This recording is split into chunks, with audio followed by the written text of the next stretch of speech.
Alors spécial MOF, aujourd'hui sur Alsace 20, on a vu Christelle Laureau dans les métiers de bouche qui se prépare au MOF sur les fromages. Anne, une femme sur 36 présentera ce concours. Vous êtes la seule et unique. Pourquoi d'abord un jour passer le pas de faire les meilleurs ouvriers de France? C'est une reconnaissance de nos pairs et une satisfaction personnelle. Aussi pour le prestige de la maison et valoriser un petit peu notre travail. Est-ce que c'est aussi dur qu'on le dit? C'est pas facile du tout. C'est-à-dire? Alors déjà, quand vous arrivez lors des demi-finales, ça s'est passé, on arrive à 5 h du matin sur les lieux. Donc vous avez l'accueil, tirage au sort des postes de travail. Et après, on vous invite à prendre place en cuisine avec votre marchandise qui est contrôlée directement sur place et à ranger dans les frigos.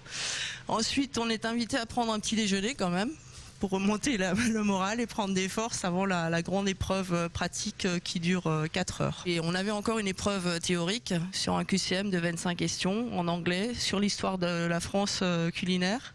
Donc il fallait être de bonnes révisions à faire un petit peu avant.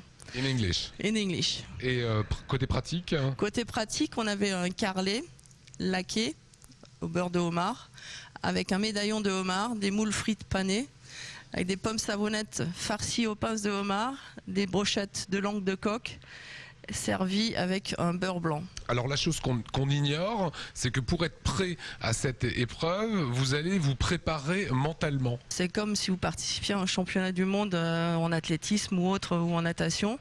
Donc là, j'ai un coach sportif qui va m'encadrer pendant 5 à 8 séances.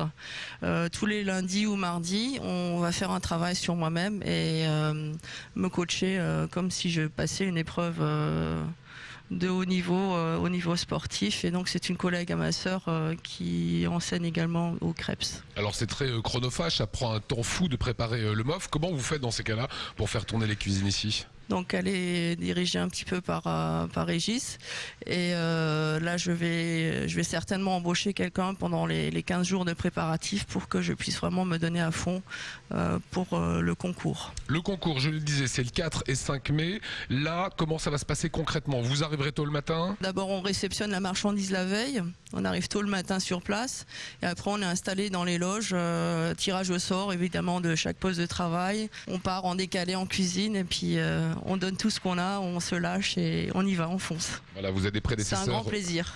Des prédécesseurs célèbres, vous les connaissez. Je pense à Olivier Nasty. Olivier Nasty, il vous a donné quelques conseils? Il m'a donné quelques conseils et puis je pense qu'il sera présent encore à mes côtés pour me coacher pour la finale. Bon, 4 et 5 mai, on en reparlera bien sûr sur Alsace 20. Merci Anne. Merci Lionel et bonne journée. Merci Anne.